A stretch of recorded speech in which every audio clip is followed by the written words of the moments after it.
Hello, everyone. Welcome to the Spiritual Hub. It's your girl, the coach, coming to you live with the message of what you need to know today. So, you guys, the message from today is from our oracles. Okay. Of course, the first three are going to be using the elemental oracle. Just to keep that oracle energy alive. And then also we're going to clarify twice in keeping up our 333 theme. Okay, so let's go ahead and get in there. Adventure and south. Take a risk, but an educated one. Do or see something that you haven't before, as experiencing something new will help you to clear your mind and give wonder to your heart. Look carefully at your plan. Something may be amiss. The situation may have a happy medium. It is not all or nothing. Words of power, notos. Greek means southernly. The South, in some ways, has a slightly bad rap. The term "it could go south" means something could go wrong, and plans going awry are often referring to in this way, as it is the opposite of north, and north was often seen as right or sure direction. It's easy to see why. The global South used to be a place of unknown territories, a kind of terra nullius. To travel south from the northern hemisphere and as an explorer was to be courageous, to break boundaries. In the 1800s, much of South Africa has been unexplored. Doran's voyage on HMAS Beagle in 1831 caused a sensation back in England when his flora and fauna samples were scientifically examined. Australia was named the Terra Australis, and hypothetical Southland described on the maps in the 15th century onward.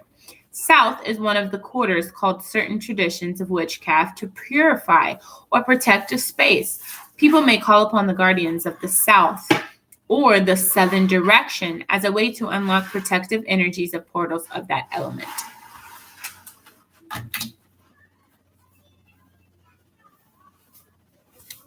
Awesome. Do that over there. Now we're going to get into the snow. Sorry, you guys. Oh, here we go. Snow.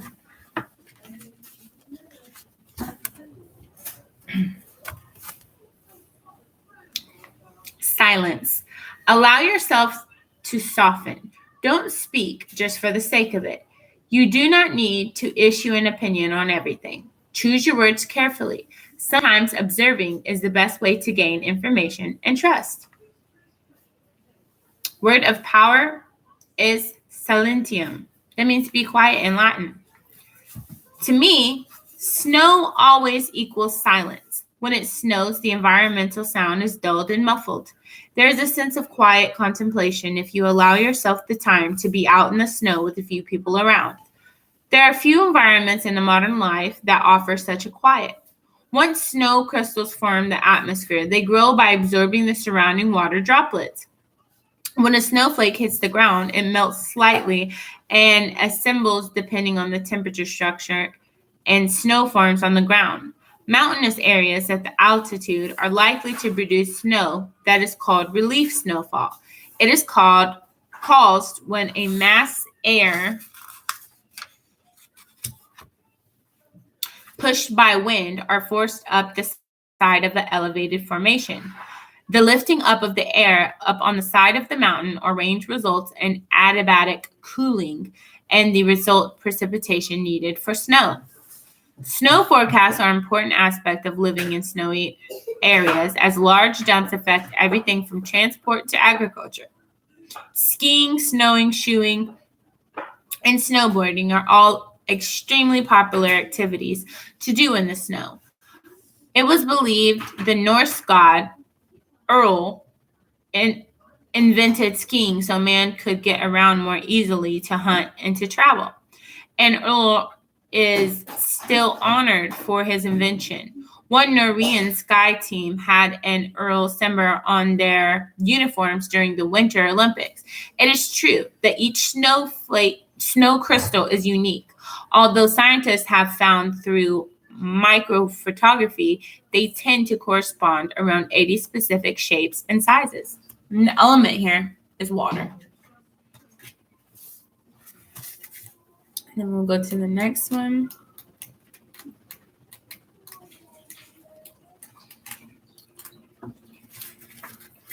Desert. Solitariness. There is a difference between being alone or solitary and being lonely. Feeling confident to spend time alone is powerful. You do not need so much. Work on developing simplicity. There is more to life than accumulating objects. You can be resilient and adapt to difficult circumstances. Sectus means to separate. A desert is a seemingly lifeless biome attracting low precipitation. The plants and animals of a desert regions are living in harsh and hostile environment and must be highly adapted to do so. About a third of all biomes on Earth are categorized as being arid or semi-arid.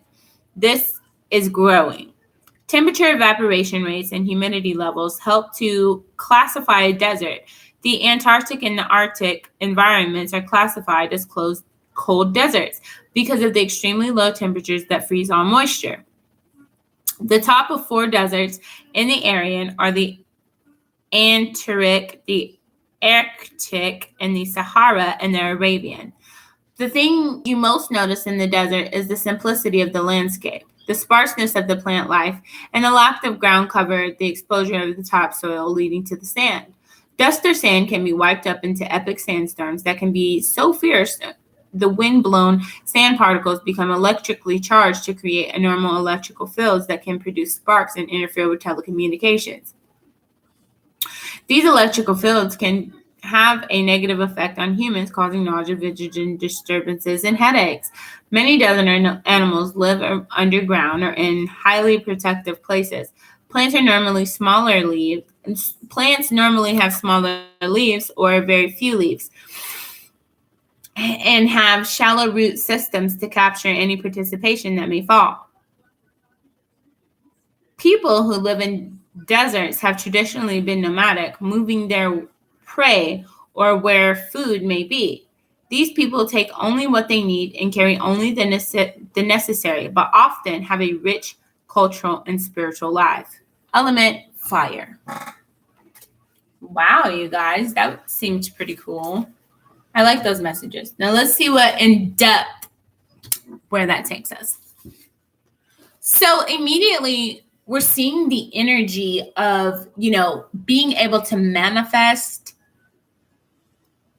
with love, being able to manifest internal wealth, which turns into your physical. So being able to manifest in all realms, being able to manifest in all dimensions.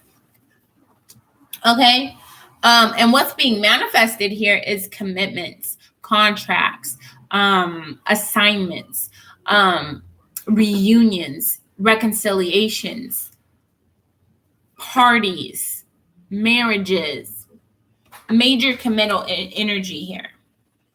And what it seems like is you've had and are having a few people coming in, showing love, support, caring, kind, and compassionate energy.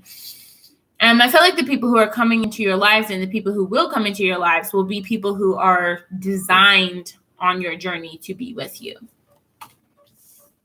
Yeah, by who? It's up in the air on that, right? So, we also see here the strength.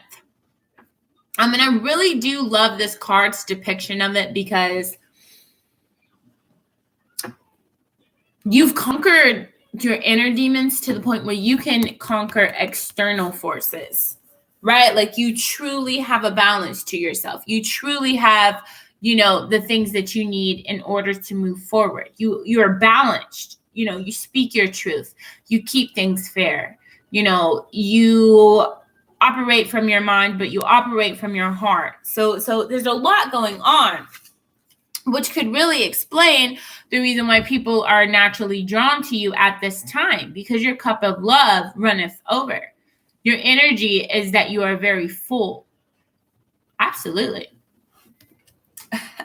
So you guys, this has been the reading, and I hope that this has helped you. Please like, share, comment, subscribe, hit that bell notification to stay notified of next posts. Stay blessed and never stressed. Much peace, much power, and much love.